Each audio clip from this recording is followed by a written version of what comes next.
Joining me today is Stephen Pearcy. We covered a lot of stuff about his solo stuff going on, new music coming, solo dates. Go to his website. Yeah, officialstephenpearcy.com. Got some groovy dates. Showplace Theater, Buffalo, Kegs, whatever. They're in Jordan, New York. The Vault, Mass. I've been there. That's a cool. It's an old bank. It's a cool venue. Yeah, we've got some good stuff. M3, Orange Loop Fest, Atlantic City, Taylor Summer Fest, Taylor, Michigan, Canyon Clubs. We're doing all of those. Smack everybody around there.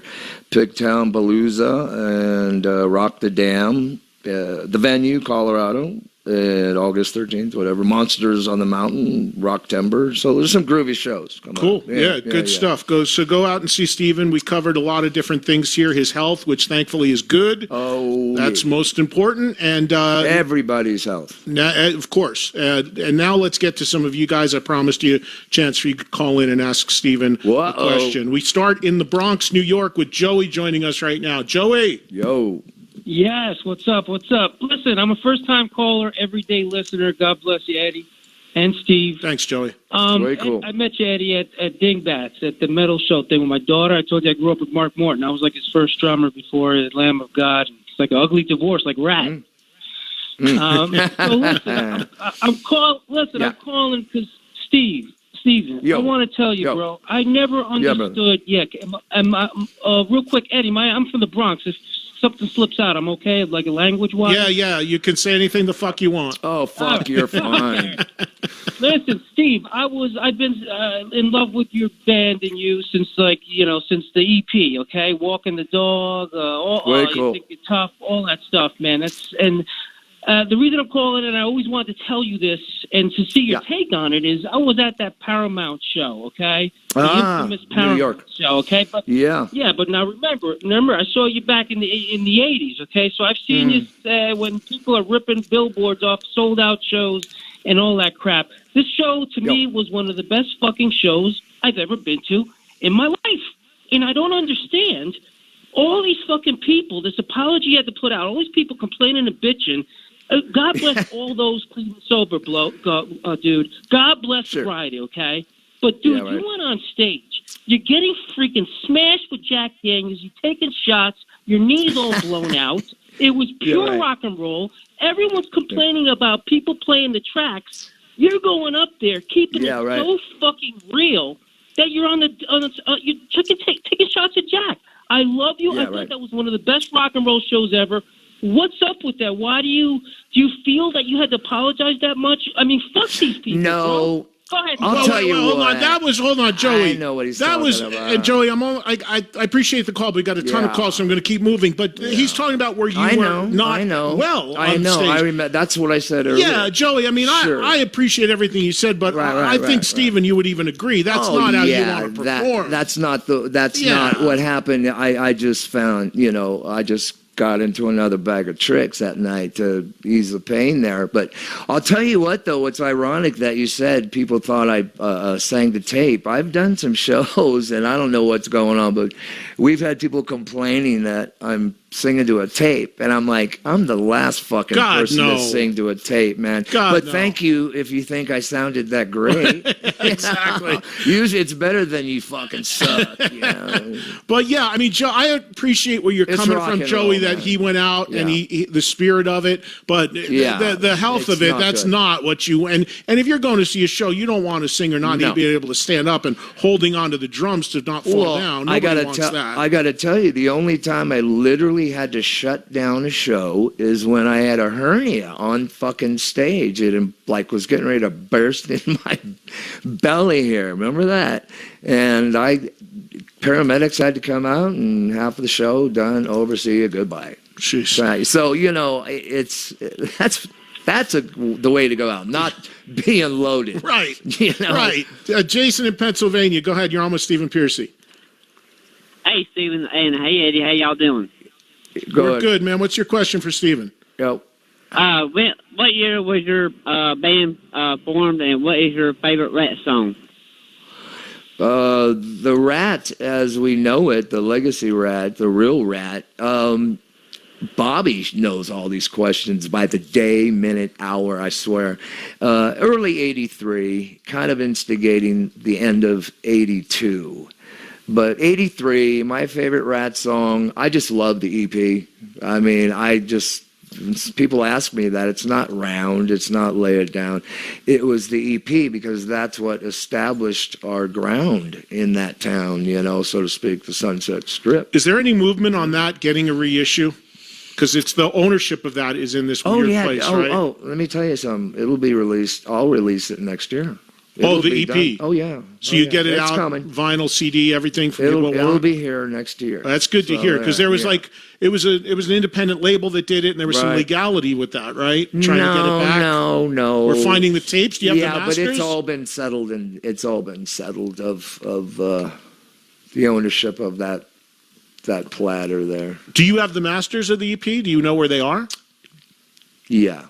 All right. It's going to be released. So I'm saying that would be good too, because if you have the masters, you can remaster it and you can really do a cool version of it. I don't know if I'd like to remaster it. Leave it the way it was? The way it is. Yeah, and the long version of Back for More is insane, and Walking, the whole kit and caboodle. Yeah. And Maybe You're in Trouble. That was a bonus track in Europe on the EP. Yeah.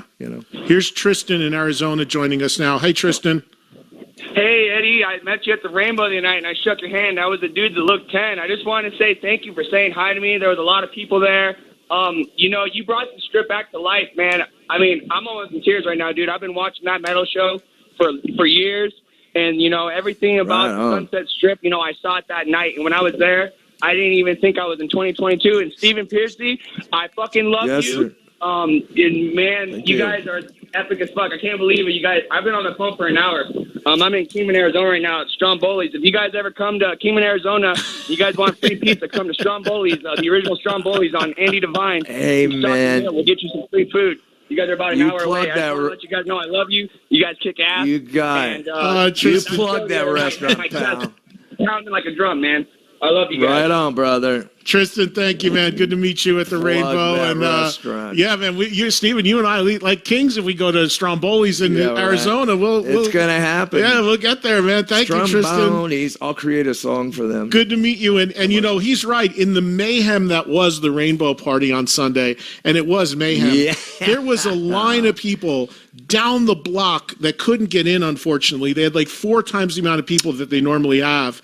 Yeah. And it sucks for the people that couldn't get in, but Tristan's point was interesting. It was a bit of a throwback. It did feel like on the strip that it really was 87 because there were that many people just taking over. There were that many rock fans right, in one space. space. I found out that place was hopping at 4 a.m. Rainbow. Yeah, still. Yeah. Well, it's funny because that's the old days. Yeah, some of my friends from Ace Frehley's crew, because Ace played with Alice Cooper the same night at the Greek. Oh. And they came by at like 12:30. That's a cool bill. Yeah, they came by at like 12:30 to come to the Rainbow. They just thought it was going to be quiet on a Sunday night and get some pizza and a beer. And they're like, what the hell went on here? They saw me on the sidewalk. Get in. It was like mayhem. They're like, what went on? That's fucking I walked out about 10 o'clock, and as I'm walking out, I'm walking past the line of people still waiting to get in. Yeah. Somebody pulls my sleeve and goes, Eddie, can you get me in? It was Kip Winger. Oh, no. I was, Kip, call me up next time. I got him in. I said, Kip's out there, but it was what a scene. It was crazy. Yeah, it was. Throwback, definitely. It was. And just looking out there, I mean, this all just started recently, those parties in the parking lot. And I didn't know they do 2 a year, but this was I didn't either. Way more than they've ever had because it was 50 and I did one of them. I did the 14th. One in 214 or something. I did one before, but this was I had to do this. When they asked me to do it, I went, of course, man. We grew up here. Well, me too. I mean, I've got so much history there. I'm not from California, but going from back to the 80s, and I was honored they asked me to do it for the 50th. I was honored because I spit up all over that place over the years. Jesus, I think all of us did that 1983, 4-2, whatever. And a lot of people did on Sunday night still, I'll tell you that. We got to take a break. We'll come back. We'll have another 10, 15 minutes before we wrap up. More calls coming up. For Stephen Pearcy joining me in studio here in Vegas. Be right back after this on Trunk Nation on Volume.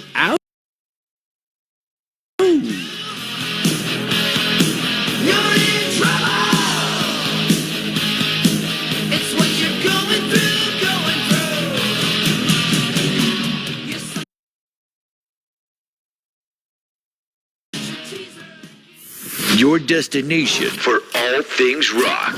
News, interviews, new bands, and, oh yeah, Eddie Trunk. I look forward to 2 o'clock every day. Help spread the word. I'm a huge fan. That makes me feel great. Trunk Nation with Eddie Trunk. SiriusXm. These guys are the real deal. Volume. Trunk Nation, where your voice is heard. I despise Nirvana with a passion. Rolling Stone, never got them, never. He's seen apology. Okay, we got a few minutes left to go, about 10 to be exact. So we get a few more quick calls in. We'll let Stephen Pearcy get out of here. Great hanging with him as usual. Let's say hello to... Kick his ass, Steve. Say hi to Brian, who's in Minnesota, joining us right now. Hey, Brian. Brian.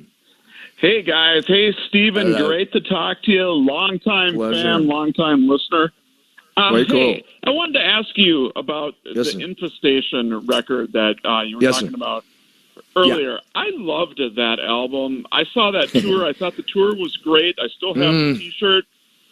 I know you've said that it's not a true Ratt album to you. If you could go back in time and redo it, what would you do differently with that album?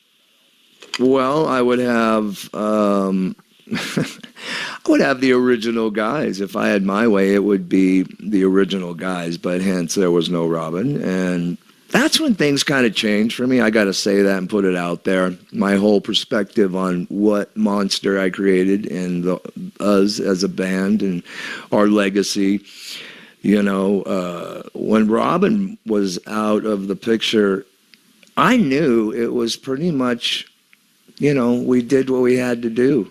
As far as I'm concerned, you know, I mean, look, I put a lot of shit in, you know, a lot of time, sweat, blood into creating that beast with Robin.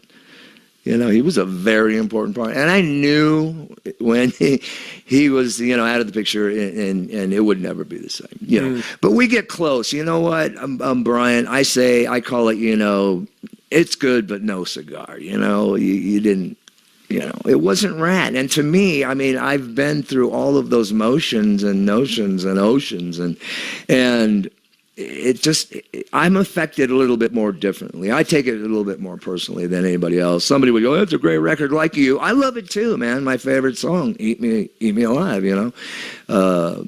But I just don't think it will ever be there unless it's his original. And unfortunately, it can't be because, it's not going because Robin's no longer with us. Correct. So it doesn't sound like even if Ratt ever came together again, there would be no point in doing a record because you don't. You're saying it can't be because Robin's not there. Now, if you were to play live with the remaining original 4 members, that would be as close as you could get representing it live, obviously, right? Of course, and even on record, that's why I say if you're going to do it, don't do it half-ass. I'm our legacy, man. You know, appreciate it, you know, and respect it. Because it's our legacy. That's all I'm trying to do. Is Juan wasn't on Infestation, right? No. That was Crane, right? Yeah. That's what I mean. So you know, I didn't realize that. That's just hitting me, yeah. Matter of fact, Robbie Crane was in Ratt longer than Juan. And that's what I'm trying to say, which some people don't understand. I fucking love and appreciate everybody and anybody who's followed us through the years, who invested in us, hey, look, I'm all about turning you on and just enjoy your shit and whatever. But you know what I mean? Right there again, you know, he wasn't in there. And so that's why it kind of gets me a little bit, you know, rubs me, you know. I haven't thrown in the towel by no means, my friend. You know, that's all. I'll be flying that Ratt banner flag till the day I die. That's my creation, you know. Let's say hello to... Let's say hi to Ross. He's joining us from Connecticut right now. Hey, Ross. Connecticut. Ross. Maybe. Ross, I think I heard something. Ross, you there? Ross must have walked away from the phone. Let's see if we get Ross back. Here's Carlos in Florida. Yo. Hey, Carlos. Hey, Eddie. Carlos. I just wanted to agree. Don't screw with that Ratt album. That thing is just absolutely fantastic. Everybody's defending Infestation. No, the EP. Oh, the EP. Oh, I thought you were talking about Are you talking about the EP, Carlos? I just wanted to add in about there is a little parallel with Ace and Carlos, I'm sorry, buddy. I got to let you go. You're on a speakerphone or something. You sound super distant. We can barely hear you, but thank you for listening. I think we got your point. Ross in Connecticut might be back. Ross? Hey, I'm here. You're on the air, man. I want to thank Steven. I saw him in '98 in Japan. It was the last date of their Japan tour, and we were kind of heckling the band from the stage. And Steven came up and gave us 3 backstage passes. We went backstage. We were hanging out with him. He went back to the hotel and said, meet me at the Hard Rock. It's a fucking party, man. I don't give a shit. You know what? Yeah. So be it, man. Yeah. Right on, brother. Such a gentleman. And we were at the Hard Rock together after, and there was a Japanese girl trying to pick you up, and you're like, hey, can you translate for me? And I said, yeah. She says she wants to go back to your hotel room with you. And you're like, oh, thanks. And you guys took off for the night. Hey, but Russ, do you literally speak Japanese, or were you just making that up at the moment? I do, yeah, I do. Oh, you do? Okay, so you really did understand that really was what she was saying. Right, yeah. So they were at the bar, and then they left for the night. Yeah. 98, that's 24 years ago, man. Yeah. That's why I don't remember the past. But thank you so much. You were such a gentleman. You got it. Great time with you. And awesome show. And I've seen you many times as well. Thank you, Take brother. care. All right, Ross. Thanks for the call, man. Appreciate it. Here's Carl in New York on with Stephen Pearcy. Hey, Carl. Hey, how you doing? I wanted to thank you, Stephen, very much. I saw you in Syracuse last year. Best show of the New York State Fair with Stephen Pearcy. Hands down. Right on. 10%. Okay? But I want to thank you for one special gift, okay? I was very close and dear personal friends with Robbie Karras from Syracuse. I grew up in the same neighborhood, man. And I want to thank you for being the one man that makes his legacy stay alive by mentioning him in your book. Yes, thank you. That would be Robbie Karras, who was the drummer in Vicious Delight, the side project I had with Mike Duda from Wasp, and I think who was on guitar there? Tony, a couple of different guys. Even Frank stepped in for it. But you're talking about drummer of Vicious Delight on the record. Yeah, man, way cool. Yeah, thank Vicious Delight, and also he was in the Bullet Boys for a while. You're correct. Yes. He was a great drummer, man. Thank you, Carl. Appreciate the call. I think we have James in Illinois. We'll try to squeeze one more in here. And James, go ahead. You're on with Stephen Pearcy. Hey, Eddie. James, you're on the air. Go ahead for Stephen. Oh, thanks.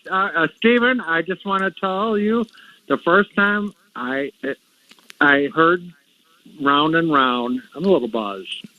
And, right on. And I know the straight and everything when I heard it on Round and Round and on Skokie Boulevard in Norfolk, Illinois. And when I heard it, I was like, fuck, this is awesome. I have an older brother that turned me on to Led Zeppelin, Deep Purple, everything. He's 8 years older than me. And I turned him on to you guys and so many other bands because of that.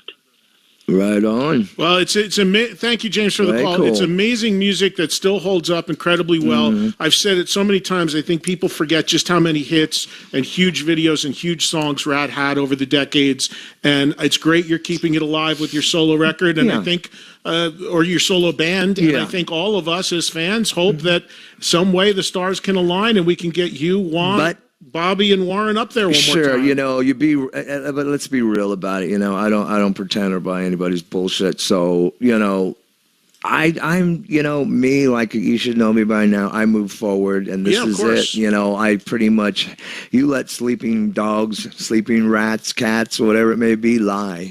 Before, just. What do you give the prospect of ever having a Ratt reunion show? 50-50, less than that? Where would you we're in Vegas. Handicap it. Give the odds. Odds. 50-50, 0.